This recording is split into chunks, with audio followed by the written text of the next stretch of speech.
닥쳐오는 시련을 어떻게 이겨낼 수 있을까라는 제목으로 하나님 말씀 증거하도록 하겠습니다. 누가복음 4장은 크게 보면 세 파트입니다. 예수님 세 가지 시험 당하신 내용이고요. 두 번째가 고향 나사렛에서 벌어진 사건들, 그리고 세 번째 갈릴리에서 제일 큰 도시가 가버나움인데 가버나움에서 벌어진 일들, 이렇게 세 파트로 나눌 수 있습니다. 우리 내용들을 한번 살펴보도록 하겠습니다. 첫 번째 메시지는 닥쳐오는 시험 문제를 어떻게 풀 것인가 하는 문제입니다. 1절부터 15절까지가 그 내용입니다. 가장 유명한 예수님 시험 당하는 사건입니다. 공생애 시작하실 때 3번 시험 당하셨다.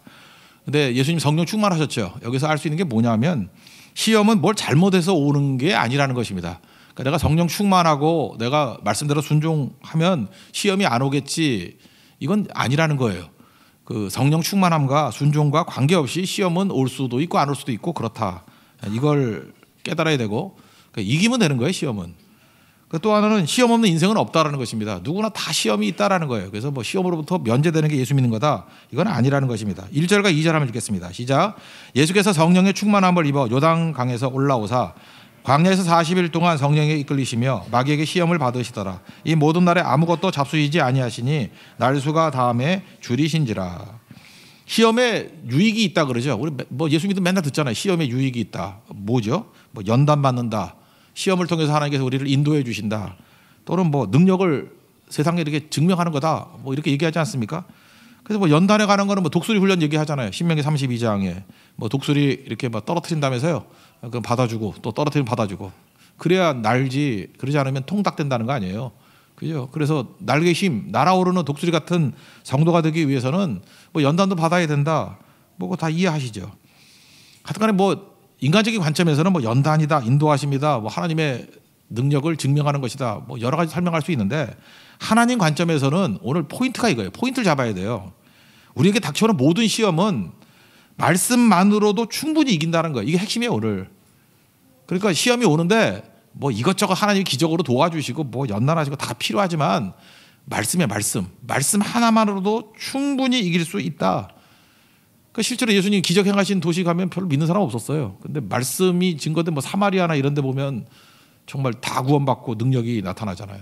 그러니까 지금부터 뭘 생각해야 되냐면 시험이 오잖아요. 시험이 오면은 이게 내게 유익이 되기 위해서는 그냥 말씀 하나만 가지고 이기는 경험들을 해봐야 돼요.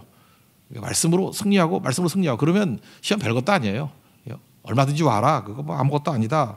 이렇게 된다라는 것입니다. 이 말씀이 뭐예요? 중심이라 그랬죠. 진리를 알지니 진리가 너희를 자유케 하리라. 중심이 있어야 된다고. 중심의 특징이 뭐라 그랬어요? 보통 때는 중심이 있는지 없는지 잘 모르는데 많이 줘보면 한다니까요. 1,000만 원 줬을 때 안 흔들리더니만 10억 주니까 흔들려. 그러면 그건 중심이 없는 거예요. 고난을 통해서도 또 알 수 있다고 그랬죠. 작은 고난에 안 흔들리다가 큰 고난 오니까 막 흔들려 버려요. 그러니까 뭐예요? 이게 중심만 있으면, 중심이 말씀이니까 말씀으로 이기는 법을 가르치다 보면은, 배우다 보면은 이게 더 강해지는 거죠. 그러니까 시험이 오는 목적이 뭐예요? 이게 뭐 중심이 있나 없나 테스트하는 것도 될 수 있잖아요. 그래서 말씀으로 이기는 법을 자꾸만 배워야 돼요. 여기 초신자들 많이 계시죠? 시험 와요. 시험 오는데 뭐 여기저기 전화 걸어서 누가 도와줄 사람도 있고 뭐 중보기도 해줄 사람도 있고 뭐 그래서도 이겨낼 수 있습니다. 그렇지만 한 번쯤 여러분 생각해 보세요. 하나님께서 여러분들 말씀 하나만 붙들고 이기기를 원하셔요. 그리고 충분히 이겨요. 말씀 하나만 붙들고. 그래서 말씀으로 이긴 경험을 하게 되면 여러분들은 이제 패러다임이 바뀐 신앙이 되는 겁니다. 이제까지 징징대는 신앙이 아니고 뭐 맨날 옆 사람에게 이렇게 민폐 끼치는 신앙이 아니라 이제 굳굳하게 서는 신앙이 된다고요. 예수님 그거 보여주는 거예요. 온갖 시험은 말씀 하나만으로도 얼마든지 이길 수 있다. 이 시험 당하는 장소가 광야잖아요. 광야는 세상과 참 비슷합니다. 광야는 죽는 것도 아니잖아요. 말씀만 있는 것도 아니고 생존과 말씀이 공존하는 곳이에요. 광야라고 뭐 먹고 살지 않아도 되나? 광야도 먹어야 돼요. 그죠? 광야에도 의식주가 있어야 된다고.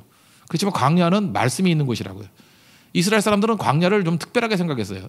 히브리 단어는요, 자음만 있어요. 모음이 없다고.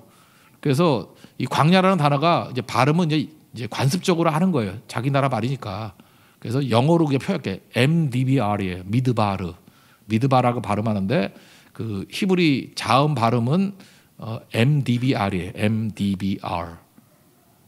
근데 말씀이라는 히브리 단어가 DBR이거든요. 다바르, 말씀, 미드바르, 광야. 그래서 이스라엘 백성들은 이 광야라는 단어를 볼 때마다 그 M자만 하나 빼버리면 되니까 말씀이 자꾸 생각나는 거라고. 그래서 광야는 말씀이 들려지는 곳, 그런 곳이라고요. 그러니까 너무 세상하고 비슷하죠. 광야 같은 세상 그러잖아요. 왜? 거기서 말씀도 중요하지만 또 생존도 중요한 거예요. 이 두 가지를 다 품고 나가야 되는 거니까 세상은 광야 같은 세상이죠. 근데 여기서 알 수 있는 게 뭐예요? 세상은 그러니까 매일매일 겪는 갈등이라는 거예요. 매일매일 겪는 시험이라는 거예요. 그 이겨낼 수 있다는 거죠. 말씀 붙들고. 세 가지 시험 얘기하잖아요. 배고픈 문제, 뭐 우리 다 문제 아니에요. 야망의 문제, 또 하나가 뭐예요? 뭐 인기의 문제, 뭐 뛰어내리면 뭐 이렇게 센세이션 익힌다 하는 거. 이게 우리가 맨날 겪는 문제 아니에요? 지금도 맨날 기도할 때 1차적인 기도는 뭐예요? 배고픕니다. 내 야망이라고는 그러지 않죠. 비전이라 그러지. 내 비전을 이루어 주세요. 또 뭐죠? 인기, 뭐 사람들에게 뭐 내 주변에 다 사람들이 나에게 호의적인 마음을 갖게 해주세요. 뭐 이런 거 아니에요, 전부 다. 근데 예수님께서 이 모든 시험들을 다 뭐로 이겼냐면은 기적으로 이긴 게 아니고 말씀으로 이겼다고요. 첫 번째 배고픔의 문제 4절을 보십시오. 예수께서 대답하시되 기록된 바 사람이 떡으로만 살 것이 아니라 하였느니라. 뭐로 이겼어요? 말씀으로 이겼어요. 두 번째 시험도 마찬가지죠. 내게 절하면 뭐 다 주겠다 그러는 야망, 그거를 뭐로 이겼어요? 8절 다 같이 읽겠습니다. 시작. 예수께서 대답하여 이르시되 기록된 바 주 너희 하나님께 경배하고 다만 그를 섬기라 하였느니라. 또 말씀으로 이겼죠. 세 번째는 이 마귀가요, 이게 야가가지고 잠깐 예수님 말씀으로 대답하니까 또 말씀을 약간 왜곡되게 하려고 시편의 말씀을 들이대면서 야 떨어져도 다 받아준다 그랬잖아, 안 다친다 그랬잖아, 뛰어내려 이렇게 얘기한다고. 그때도 예수님은 말씀으로 물리치셨어요. 12절 읽겠습니다. 시작. 예수께서 대답하여 이르시되 주 너희 하나님을 시험하지 말라 하였느니라. 그러니까 마귀의 모든 시험은 다 말씀으로 이길 수 있다는 거죠. 예수님 하셨습니다. 이제 뭐예요? 너희도 하라요. 지금도 마찬가지예요. 우리 모든 성도들 진짜 든든하게 온갖 시험 오라 그래요. 다양한 시험, 컬러풀한 시험들 오라 그래요. 그럼 뭘 이겨야 돼요? 말씀으로 이기는 것. 그러면 그게 든든하게 해서는 중심 있는 신앙이 되고 능력 있는 성도가 될 수 있다라는 것입니다. 그러니까 말씀으로 반응해야 돼요. 말씀으로. 그러려고 그러면 여러분들 시험이 많으니까 말씀을 많이 들어야겠죠. 말씀 많이 외워야겠죠. 말씀 많이 묵상해야 되겠죠. 그래서 여러분들 예수 좀 오래 믿는 분들, 잘 믿는 분들 보면 맨날 성경 읽고 있는 거예요. 왜 그런지 알아요? 이게 무기니까. 그냥 온갖 시험이 올 때 말씀으로 대응하면 마귀가 박살이 나거든요. 그래서 이제 뭐 사람 도움도 요청하지 않고 그냥 말씀 묵상하고 기도하고 그럼 다 이겨내요. 저 사람은 어떻게 저렇게 든든한 신앙을 가졌나? 말씀이 중심인 신앙이기 때문에 그렇다라는 거예요. 여러분들에게 찌질이 같이 징징대고 이런 신앙이냐 아니고 이제 홀로 서십시오. 그렇게 말하면 말씀이 모든 시험을 이길 수 있다. 그런 거예요. 그럼 시험을 다루는 기술을 한번 예를 든다 그러면요. 어떤 스승과 제자가 이야기 하나 해줄게요. 그냥 대화를 나눴대요. 그때 스승님이 제자에게 이렇게 얘기했답니다. 화살에 맞으면 아프겠지. 뭐 뻔한 얘기를 하고 있어요. 예, 아프겠죠. 또 묻더라는 거예요. 그 똑같은 자리에 두 번 화살을 맞으면 더 아프겠지. 생각해봐도 아프네 나도. 그죠? 맞은 자리에 또 맞으면 몹시 아프겠지. 예, 몹시 아프겠습니다. 그러면서 스승님이 이렇게 얘기하는 거예요. 첫 번째 화살은 피할 수 없다. 이 세상이 던지는 화살이기 때문에. 근데 두 번째 화살은 피할 수 있다라는 거예요. 두 번째 화살은 뭐냐면 내 감정적인 화살이기 때문에. 이 땅을 살면서 첫 번째 화살은 실제 사건이에요. 누가 나를 배신한다거나 누가 나를 이렇게 공격한다거나 또는 질병이 온다거나 파살을 당한다거나 뭐 이렇게 어려운 거예요. 첫 번째 화살 내가 조심한다고 피할 수 있나? 첫 번째 화살이 날라와서 팍팍해. 아프죠? 근데 두 번째 화살은 누가 쏘느냐 하면 내가 쏘는 거예요. 내가 내 그 맞은 자리에 또 감정의 화살을 쏴가지고 왜 나는 이 꼴이냐, 억울하다, 배신당했다, 뭐 좌절, 원망. 그래서 시간이 지나면요 첫 번째 화살은 아물어요. 여러분 당했던 첫 번째 화살의 상처들은 시간 지나면 다 아물지. 근데 어떤 사람은 이게 상처가 되고 트라우마가 돼가지고 뭐 5년이 지나도 10년이 지나도 맨날 징징대고 하는 사람의 특징이 뭐냐면 지가 쏜 화살에 아픈 거예요. 그 원래 상처는 다 끝났어요. 그래서 자기가 되뇌기고 묵상하고 또 얘기하고 감정의 화살로 상처를 도지게 만들어 가지고 나중에 그게 인격이 돼 버리는 거예요. 상처받은 게 인격이 돼 버리고 트라우마가 돼 버리고 그래서 반푼이 만들어 버리는 거예요. 그러니까 스승의 얘기를 아시겠죠. 첫 번째 화살은 어쩔 수 없다. 근데 그 시간 지나면 아물거든요. 근데 두 번째 화살은 이 감정으로 대응하는 화살인데 이거 내가 쏘는 거예요. 이거 하지 말라는 거죠. 그렇다 그러면 우리 신앙인들은 어떻게 살아야 되느냐? 1차 화살, 시험이라는 화살을 맞았어요. 그거 아프죠. 그러면 이거를 치유하는 것이 감정이 어디서부터 나오는 거예요? 나로부터 나오는 거죠. 나로부터 나오는 게 감정이라고요. 나로부터 나오는 건 선한 게 없어요. 그래서 썩는 거예요. 그러면 하나님께로부터 나오는 거, 하나님께로부터 모든 좋은 것이 있습니다. 내가 믿음의 스위치를 누르면 내게 옵니다. 라고 하는 것 중에 하나가 뭐예요? 말씀이라고. 그러니까 나로부터 나오는 감정으로 2차 화살을 맞을 것인가? 아니면 하나님께부터 오는 말씀으로 2차 반응을 할 것인가에 따라서 인생이 달라져요. 하나님 말씀이 내게 오면은 그 말씀은 되새기고 묵상하고 묵상해도 유익이 돼요.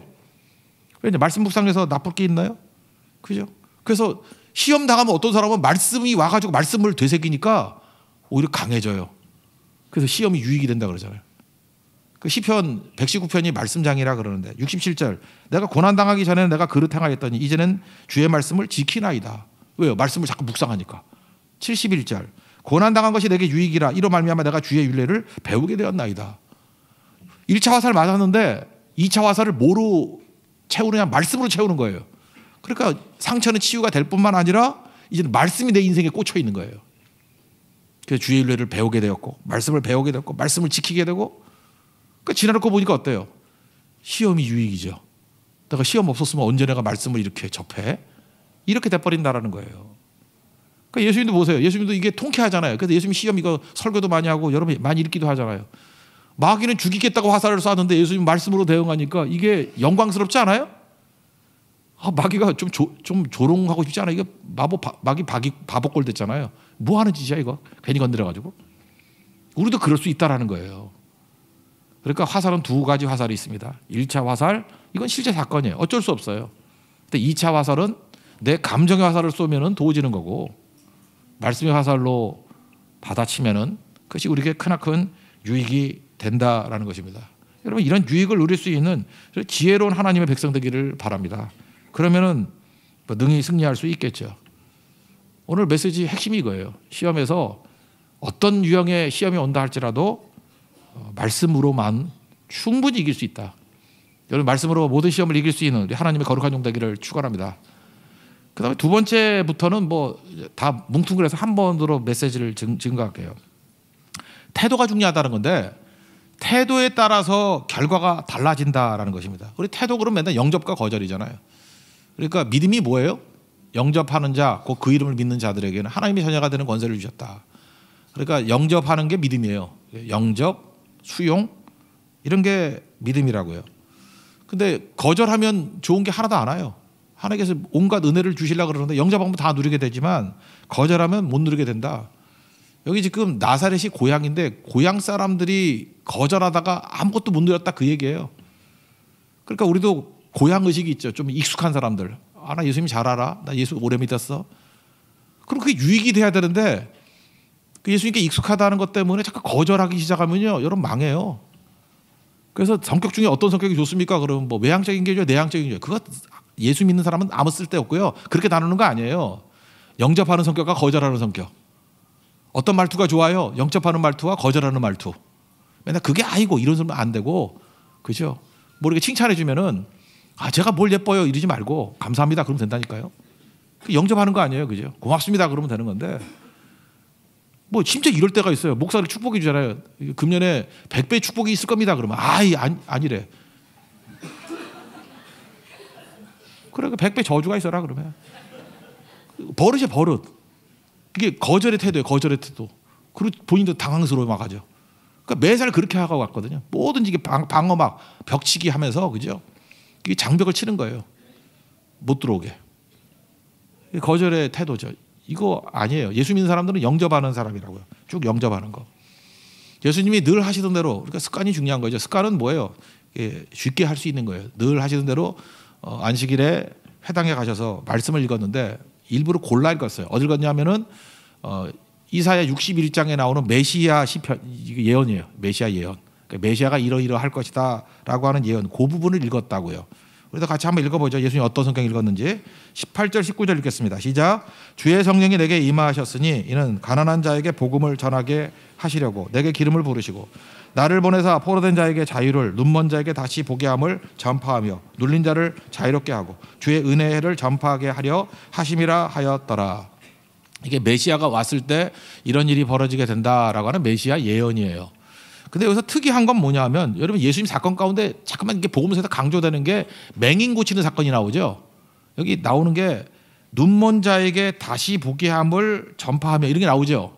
근데 구약 성경에 눈 멀었던 사람이 눈 뜬 적이 있어요? 한 번도 없어요. 그죠? 나병 환자는 많이 고쳤지만 눈먼 자가 눈 뜬 적은 없어요. 한 번도. 근데 예수님 때 와서 나머지는 중복되는 게 좀 있지만 예수님에게 유일한 거, 예수님에게 되면 유일한 기적이 뭔지 알아요? 맹인이 눈 떴다는 거예요. 맹인 바디메오가 눈 떴다는 거예요. 여러 맹인들이 눈 떴다는 거예요. 이게 뭐죠? 예수님 메시아라는 거예요. 그래서 여러분들 그 성경을 읽을 때도 이거 알고 읽어야 돼요. 왜 이 부분을 자꾸 이렇게 강조하지? 예수님 메시아라는 거 이거 아는 사람 다 알아요. 그러니까 예수님이 이런 일들을 읽으면서 이게 이 말이 응해졌다. 그러니까 뭐 내가 메시아다 그 얘기거든요. 이게 뭐 어려운 말 아니에요. 그들은 다 아는 얘기들인데. 선입견 때문에 선입견이 뭐죠? 요셉의 아들인데 이런 거예요. 저 요셉의 아들인데 무슨 메시아야? 요셉의 아들인데 저 별거 아닌데 요셉의 아들인데 내가 알고 있는데 그래서 거절하잖아요. 그래서 예수님께서 그냥 설교 예를 두 개를 들어주는데 하나는 엘리야 시대 제일 유명할 때고 하나는 엘리사 시대. 그때 막 가뭄 때문에 다 이렇게 살기 힘들어지지 않았느냐? 근데 엘리야가 누구에게 갔지? 이방 사람에게 갔다는 거예요. 흉년 중에 시돈에 있는 시돈이 어떤 데예요? 그 원수의 나라잖아요. 그죠? 그죠? 그 자기를 핍박하는 그런 나라. 이세벨의 나라잖아요. 이세벨의 나라. 아합의 마누라 이세벨의 나라. 근데 시돈, 그러니까 시돈 그러면 인상 안 좋은데요. 여기는 진짜 개쓰레기들 사는 곳. 근데 시돈의 사렙다 과부의 집에 가서 기적을 행했죠. 이스라엘에도 많은 과부들이 있는데 왜 유독 그 과부의 집에 갔을까? 영접했기 때문이죠. 영접했기 때문에. 그래서 이 사르밧 과부 또는 사렙다 과부에서 중요한 메시지는 뭐냐면 그는 영접했다라는 거예요. 아무것도 없지만 엘리야를 영접했다. 그래서 기적이 나타났다는 거예요. 또 엘리사 시대 때도 마찬가지예요. 야, 그때 나병 환자가 막 한둘이니 지천에 깔린 게 나병 환자인데. 근데 누가 치유받았어요? 수리아 사람 나만 장군만 치유 안 받았다. 이유가 뭐지? 요단강 가서 7번 목욕하랬더니 영접했잖아요. 받아들이잖아요. 거절 안 하고. 물론 처음에는 열받았지만 그래도 옆에 있는 부하들 얘기 듣고 목욕하잖아요. 영접했잖아요. 예수님께 이 두 가지 설교를 한 이유가 뭐냐면 야, 니네들 거절하면 옛날 사람하고 똑같이 돼버려. 망해 니네. 근데 이방인이라 할지라도 이렇게 영접하면 다 구원받잖아. 그러니까 이 내용이 뭔지를 알아요. 우리 같이 이렇게 잘 모르는 사람들이 아니라 여러분들이 지금 처음 듣는 것 같이 막 눈이 쫑긋해서 귀를 쫑긋해서 듣고 있는데 이스라엘은 다 안다고. 그래서 이방인들은 구원받고 우리 아니라고. 그래서 낭떠러지에 밀어 죽이려고 그랬잖아요. 그래서 핵심이 뭐예요? 영접하지 않으면 아무리 좋은 게 예비됐다 할지라도 우리에게 누릴 수 없다는 거예요. 변화될 수 없다는 거예요. 그래서 오늘 예배 시간에 여러분들 무슨 기도를 해야 되냐면 주님 수용하게 해주세요. 영접하게 해주세요. 아멘하게 해주세요. 그게 믿음이에요. 여러분 받아들이십니까? 그럼 승리하는 거예요. 그래서 성경에서 제일 나쁜 성격이 고집 부리는 거예요. 그걸 강팍하다, 완악하다. 바로하기 고집 부리다 망했잖아요. 그러니까 지 선입견 가지고 지가 개똥차락 하나 알고 있는 것 같고 자꾸만 거절하고 공격하고. 근데 그런 사람이 또 겉으로 보면 지가 믿음 좋은지 알아. 말씀을 믿는 게 아니라 지 고집을 믿는 건데, 지 선입견을 믿는 건데, 그 아무 능력도 없어요. 그래서 맨날 싸움만 일으키고 분쟁만 일으키다 끝나버린다 그런 얘기예요. 그래서 여러분들 이게 받아들이는 게 되게 중요한 거죠.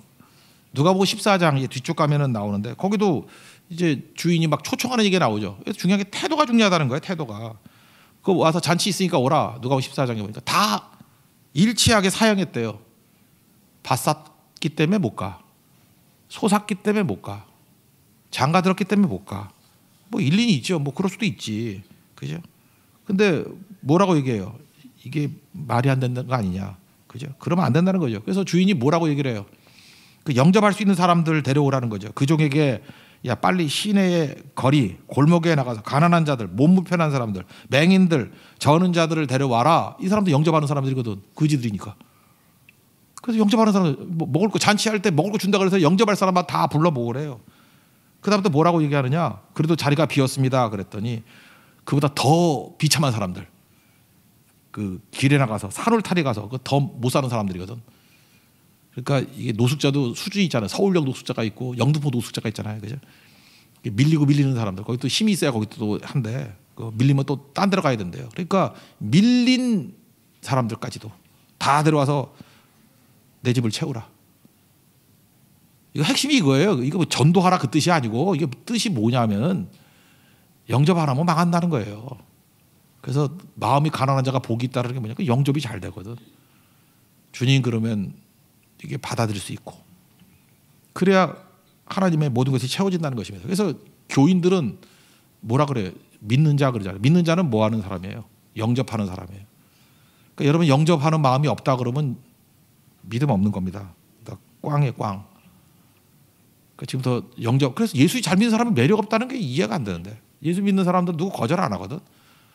잠깐 영접하고 누구든지 받아들이고 약한 사람 받아들이고 불신자들도 받아들이고 약한 사람도 받아들이고.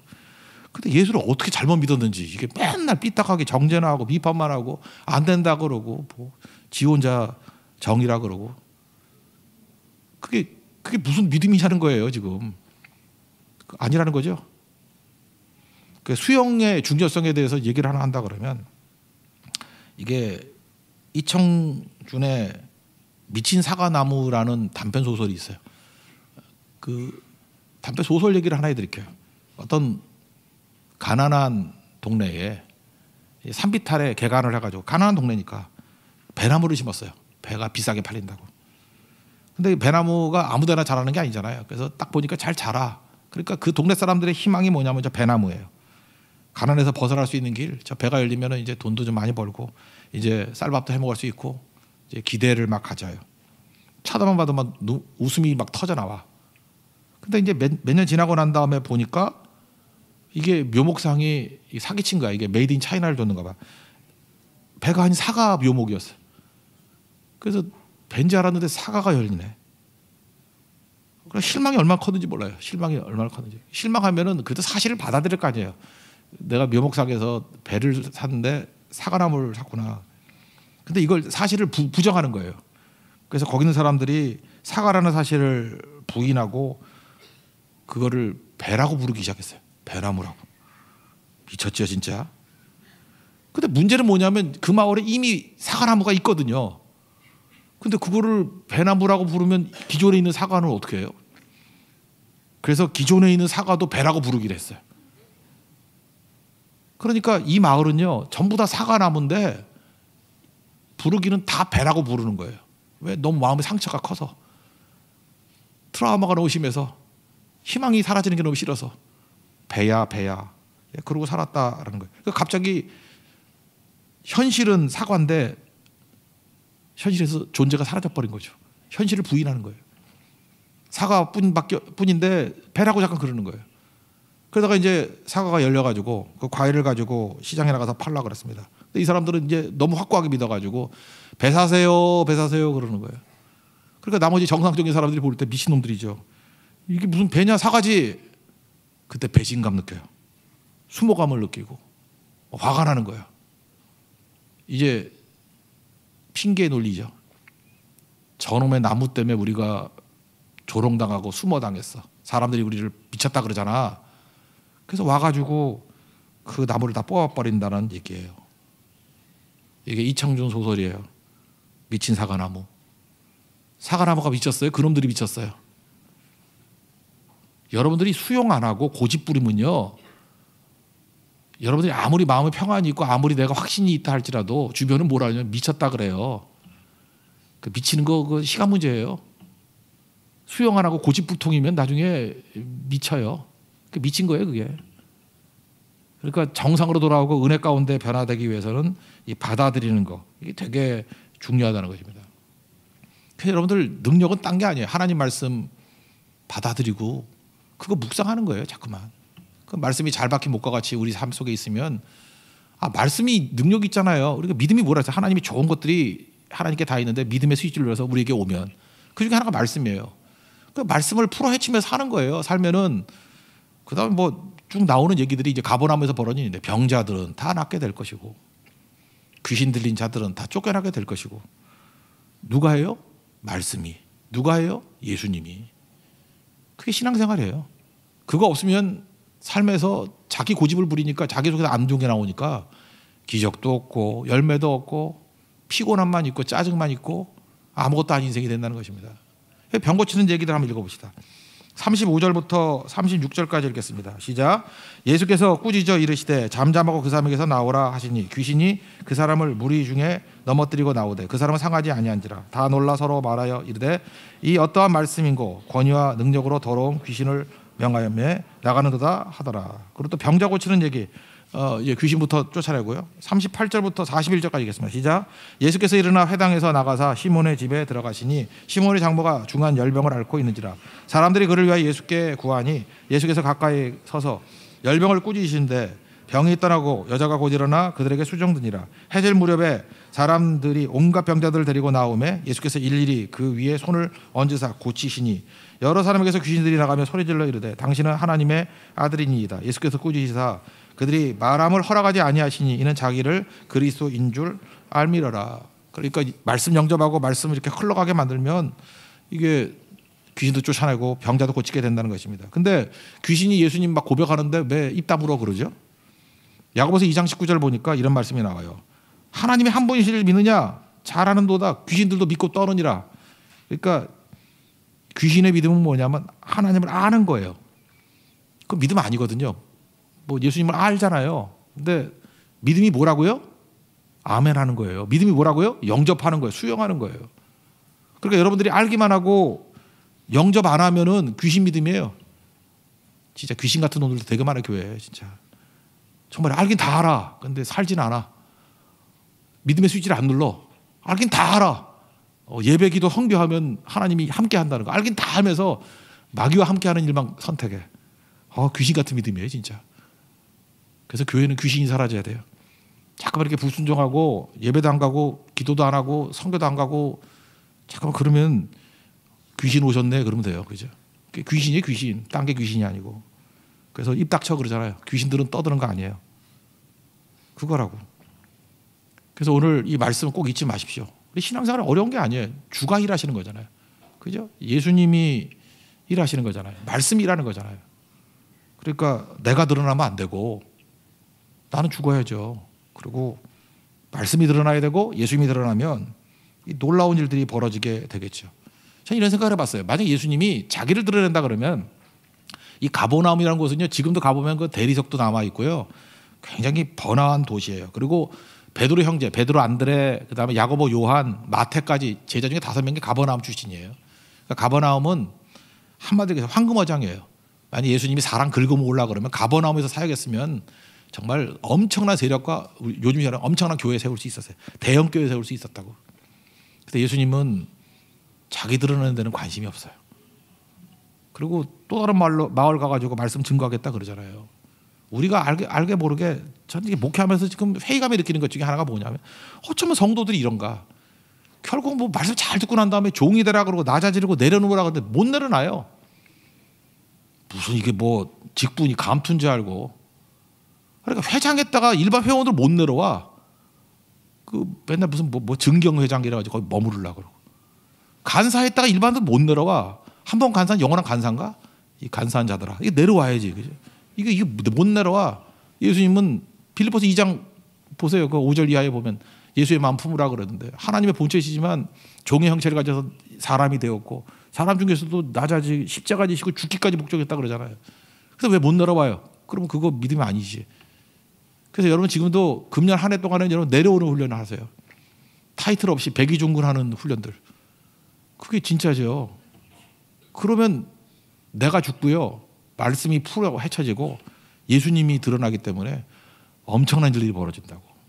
예수님이 가버나움에서 인기 끌려고 그러지 않고 사람 모여드는데 포기해버리고 딴 데 가자. 야 거기 전도하러 왔다. 그거라고요. 누구 사람도 보는 앞에서 서는 것만 좋아하지 말고 그래서 해외 선교를 좋아하는 것 같아요. 거기 보면 사진이 찍히고 막 그러니까 고성선교는 원어부잖아. 여러 사람 중에 하나.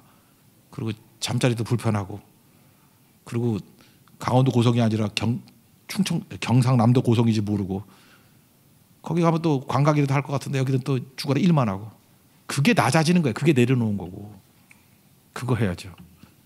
예수님 보세요. 인기 포기하고 말씀만 드러내는 일을 하잖아요. 마지막 읽고 마치겠습니다. 42절부터 44절 시작. 날이 밝음에 예수께서 나오사 한적한 곳에 가시니 무리가 찾다가 만나서 자기들에게서 떠나시지 못하게 만류하려 하며 예수께서 이르시되 내가 다른 동네에서도 하나님의 나라 복음을 전하여야 하리니 나는 이 일을 위하여 보내심을 받았노라 하시고 갈릴리 여러 회당에서 전도하시더라. 아멘. 찬송가 323장 부름받아 나서니 그 3절 그냥 이거 우리 새겼으면 좋겠어요. 존귀 영광 모든 권세 이건 주님 홀로 받으시고, 여러분 각오하세요. 나는 멸시천대 십자가는 제가 지고 가겠습니다. 그러면 여러분 능력이 나타날걸요. 반면에 존귀 영광 모든 권세 나 홀로 받겠습니다. 그러면 여러분 인생이 비참해진다라는 거예요. 오늘 핵심은 두 가지입니다. 주님의 말씀을 수용하십시오. 풀어 헤치십시오. 주님이 일하시는 겁니다. 주께서 영광 받으시는 겁니다. 우리는 첫 번째는 시험이 온다 할지라도 말씀만으로 이길 수 있습니다. 관통하는 게 뭐예요? 말씀이에요. 말씀이 우리를 살리는 길이라는 것입니다. 말씀으로 살아가는 믿음의 종 되기를 축원합니다. 자리에서 일어나겠습니다. 내 삶은 주의 것 찬양하겠습니다.